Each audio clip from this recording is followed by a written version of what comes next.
안녕하셨습니까? 연중 예27주일 오늘 독서와 복음인 루카복음 17장은 믿음의 태도에 대해서 말해줍니다.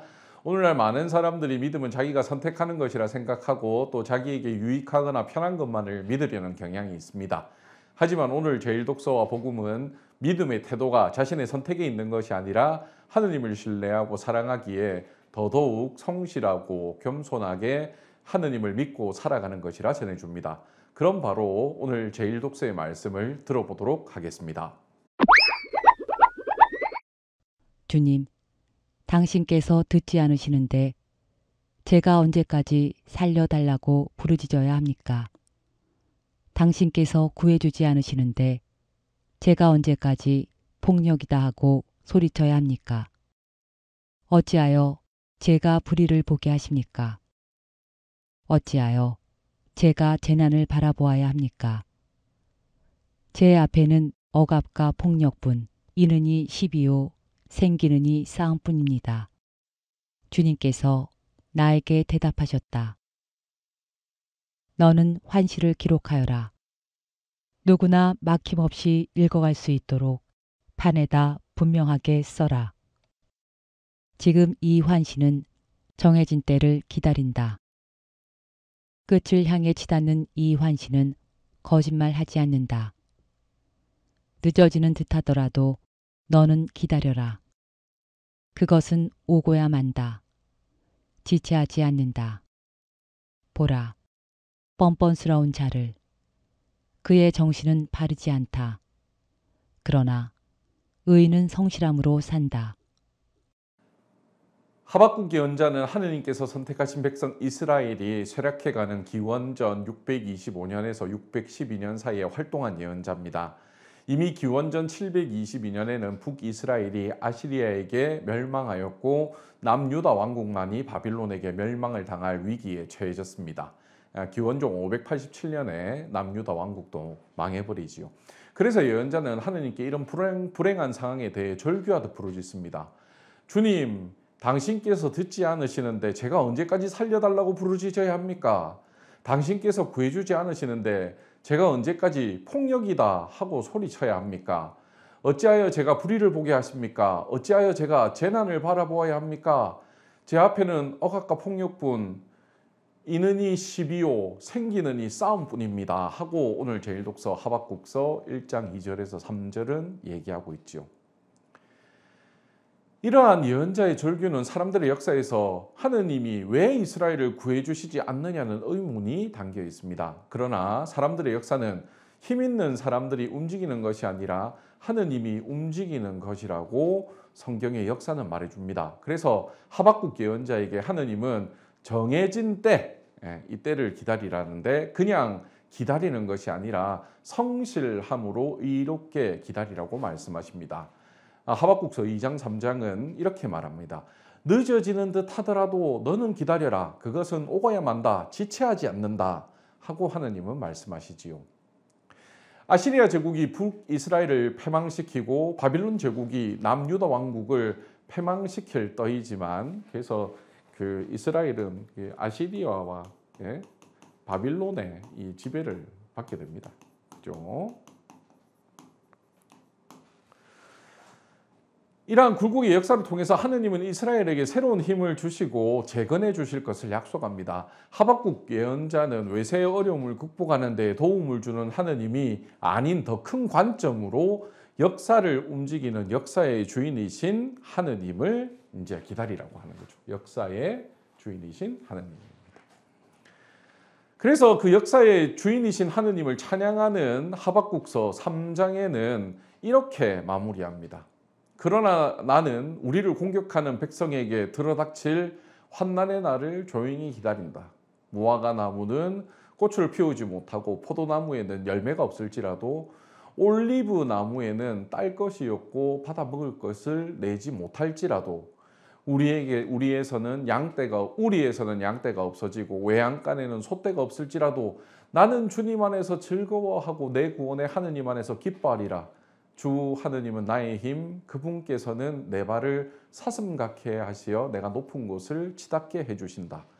이 뭐 전쟁을 통해서 뭐 아무것도 뭐 없고 뭐 못하고 뭐 사라지고 하는데도 나는 주님 안에서 즐거워하고 기뻐하겠다라는 것은 이러한 어려움과 괴로움에도 불구하고 하느님께서 반드시 당신의 뜻을 역사 안에서 펼치신다는 그 믿음을 우리에게 전해주는 것이죠. 그래서 우리 모두가 어렵고 괴로운 순간에 있다 하더라도 하느님께서 분명히 우리 삶 안에서 역사하시고 또 활동하신다라는 그 믿음을 지니면서 이 하박국서 3장을 같이 많이 읽을 수 있으면 좋겠습니다. 그러나 나는 주님 안에서 즐거워하고 내 구원의 하느님 안에서 기뻐하리라. 주 하느님은 나의 힘, 그분께서는 내 발을 사슴 같게 하시어 내가 높은 곳을 치닫게 해주신다. 이제 우리의 믿음의 태도가 역사의 뿐만 아니라 우리 안에서 더 깊어지도록 오늘 복음을 함께 읽어보도록 하겠습니다. 사도들이 주님께 저희에게 믿음을 더하여 주십시오 하고 말하였다. 그러자 주님께서 이르셨다. 너희가 겨자씨 한 알만한 믿음이라도 있으면 이 돌 무화과 나무더러 뽑혀서 바다에 심겨라 하더라도 그것이 너희에게 복종할 것이다. 너희 가운데 누가 밭을 갈거나 양을 치는 종이 있으면 들에서 돌아오는 그 종에게 어서 와 식탁에 앉아라 하겠느냐. 오히려 내가 먹을 것을 준비하여라. 그리고 내가 먹고 마시는 동안 허리에 띠를 메고 시중을 들어라. 그런 다음에 먹고 마셔라 하지 않겠느냐. 종이 분부를 받은 대로 하였다고 해서 주인이 그에게 고마워하겠느냐. 이와 같이 너희도 분부를 받은 대로 다 하고 나서 저희는 쓸모없는 종입니다. 해야 할 일을 하였을 뿐입니다. 하고 말하여라.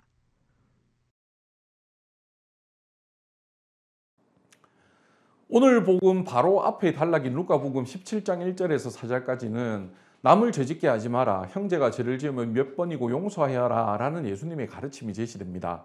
예수님의 인격에 매료되어서 예수님의 뒤를 따른 제자들이었지만 예수님께서 하신 말씀과 행동들을 실천하려고 생각해보면 너무 어렵죠. 그래서 인간적인 힘만으로는 되지 않는다는 것을 제자들도 느끼고 있습니다. 그래서 제자들은 예수님께 저희에게 믿음을 더하여 주십시오 라고 청하지요. 오늘 우리도 이렇게 함께 예수님께 저희에게 믿음을 더하여 주십시오 라고 청해야 하겠습니다. 이러한 청을 들은 예수님은 제자들을 격려하며 그래 괜찮다. 너희 믿음이 커질 수 있다. 견고해질 수 있다. 라고도 격려해 줄 수 있을 것인데 너희가 겨자씨 한 알만한 믿음이라도 있으면 이라고 말씀하시면서 이 제자들의 작은 믿음을 조금 가지기를 간절히 원하십니다. 한마디로 믿음에 약해 보이는 제자들을 타박하시는 듯하기도 합니다. 그래서 같은 내용을 전하는 마태오복음 17장 20절은 너희의 믿음이 약한 탓이다 라는 이 말씀도 우리에게 던져주는 것이지요. 작은 믿음이라도 있다면 땅의 곳곳에 뿌리를 뻗어 태풍도 뽑아내지 못하는 돌무화 나무가 옮겨질 것이라고 믿음의 힘에 대해서 오늘 주님께서는 말씀하십니다. 그리고 같은 내용을 전하는 마태오복음 17장 20절은 너희가 겨자씨 한 알만한 믿음이 있으면 이 산들을 저리로 옮겨가라 해도 옮겨갈 것이라는 이야기를 하시지요. 너희가 못할 일은 하나도 없을 것이다 라고 말씀하십니다. 아주 작은 믿음만 있다면 못할 일이 없다고 말씀하시는데 도대체 이 믿음이란 무엇일까요? 교황 프란치스코는 로마의 한 거리에서 어떤 중년의 남자와 이러한 대화를 나누었다고 합니다. 교황님, 안녕하세요. 저는 믿음이라는 선물을 받지 않았습니다. 아마 무신론자인 것 같습니다. 교황님은 그 무신론자인 그에게 믿음은 선물이라는 것만은 알았다고 이야기해 주었습니다. 무신론자가 얘기하죠. 저는 믿음이라는 선물을 받지 않았습니다라고요. 하느님을 믿는 것은 인간의 노력이 먼저가 아니라 하느님께서 먼저 드러내 주셔야 믿을 수 있는 것이지요. 그래서 믿음이라는 것은 하느님께서 먼저 우리에게 내려주시는 선물과도 같은 것입니다. 그리고 믿음의 내용은 인간이 생각하고 정리한 것을 믿는 것이 아니라 하느님이 드러내 보여주신 것, 이것을 다른 말로는 계시라고 하죠. 하느님이 먼저 드러내시다. 이 계시를 믿고 따라가는 것이지요. 그래서 믿음은 복잡한 연구가 아니라 하느님의 말씀 드러내 보이시는 것을 단순하게 믿고 살아가는 것입니다. 믿음이 성장해 가는 것이 하느님을 단순하게 믿는 것이고요.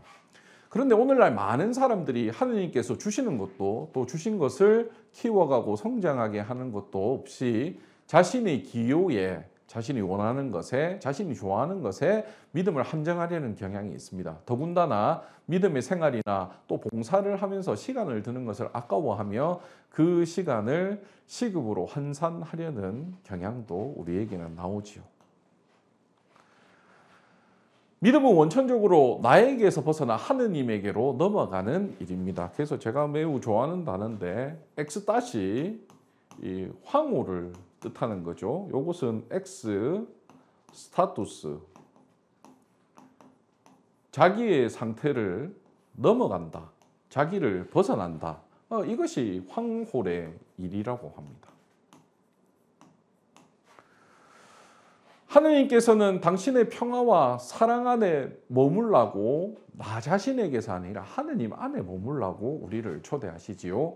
이 초대에 응답하며 지금 나 자신이 필요한 위로와 격려만을 채울 것이 아니라 근본적으로 평화와 사랑 안으로 넘어가려는, 그리고 그 평화와 사랑 안에 머무르려는 의지와 노력이 필요합니다. 그래서 다른 모든 것이 아니라 하느님을 먼저 선택하고 하느님께서 원하시는 뜻을 되새기며 단순하게 그 뜻을 살아가는 것이 믿음입니다. 이러한 단순한 믿음의 삶을 살아가면 하느님께서 바라시는 사랑의 생활을 하지 않을 수 없죠. 이 사랑의 생활은 나 자신이 행한 것에 대한 보상 혹은 무엇을 잘했기 때문에 주는 칭찬, 이런 것이 아니라 하느님께 넘어가는 것, 하느님을 사랑하기 때문에 그냥 나 자신을 온전히 맡기는 것을 말합니다. 무상의 사랑, 조건 없는 사랑, 그것을 그라티스라고 표현하죠.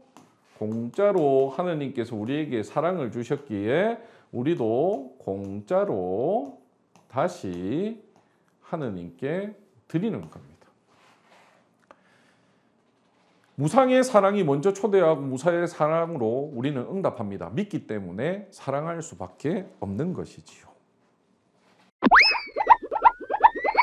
오늘 복음의 둘째 단락에 나오는 종의 비유는 무지막지한 주인의 모습을 드러내는 것이 아닙니다. 오히려 하느님의 사랑의 초대에 응한 우리 각자의 사랑의 태도, 사랑을 어떻게 해야 되는가라는 것이 드러나려는데 그 뜻이 있다고 보아야 합니다. 왜냐하면 하느님께서 주시는 사랑은 바램이나 보상이 없는 순수한 헌신이기 때문입니다. 순수한 헌신.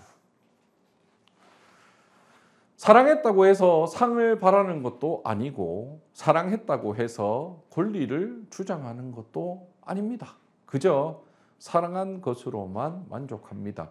오늘날에 우리가 남녀 간의 사랑을 보면 밀고 당기고 밀당, 시험하고 얼마나 나를 사랑하나 이런 거 가지고 왔다 갔다 하는데, 그런 용어로 사랑을 시험하려 하지만 완전한 사랑, 요한 1서 4장이 얘기하듯이 두려움이 없는 사랑은 그 자체로 온전히 사랑하는 이만을 바라봅니다.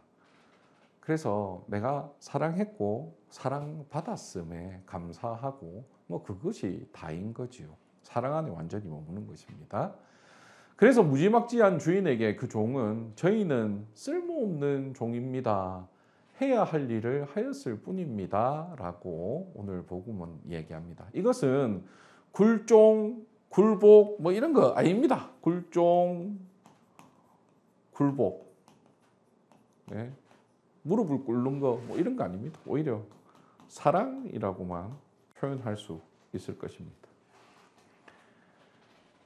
엄청나게 고도로 사랑이 표현된 것이라고 이해할 수 있겠습니다.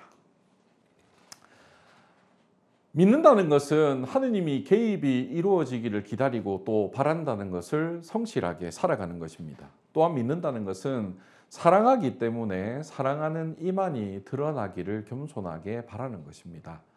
이처럼 성실하고 겸손한 믿음의 태도를 예수님께서는 우리에게 가장 잘 드러내 보여주셨습니다.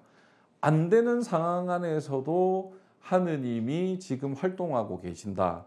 그리고 내가 하느님으로부터 사랑받았기 때문에 나도 다른 이를 사랑한다. 그것이 나에게 상을 주는 것이나 명예를 주는 것이 아니라 오히려 내가 사랑받았고 사랑했음에 대해서 기뻐하는 것. 이것이 바로 예수님께서 우리에게 보여주신 믿음의 태도이지요. 그리고 우리도 이 믿음을 더 성장시키고자 합니다. 그 예수님의 제자들이 저희에게 믿음을 더해 주십시오, 성장시켜 주십시오 한 것과 같이 오늘 우리도 이 주일을 보내면서 저희에게 믿음을 더 크게 성장하게 해 주십시오라고 기도합니다. 오로지 사랑 안에 머무르게 해 주십시오라고 기도합니다. 언젠가 교과서에서 본 듯한 시 한 편으로 오늘 복음의 해설을 마무리하도록 하겠습니다. 한용운 시인의 복종이라는 시입니다. 남들은 자유를 사랑한다 하지만은 나는 복종을 좋아하여요. 자유를 모르는 것은 아니지만 당신에게는 복종만 하고 싶어요. 복종하고 싶은데 복종하는 것은 아름다운 자유보다도 달콤합니다. 그것이 나의 행복입니다. 그러나 당신이 나더러 다른 사람을 복종하라면 그것만은 복종할 수가 없습니다. 다른 사람을 복종하려면 당신에게 복종할 수가 없는 까닭입니다. 우리의 매일이 이 아름다운 한 편의 시처럼 풍요로워지고 사랑이 가득 찬 날이 되었으면 좋겠습니다. 다음 주에 뵙겠습니다. 감사합니다.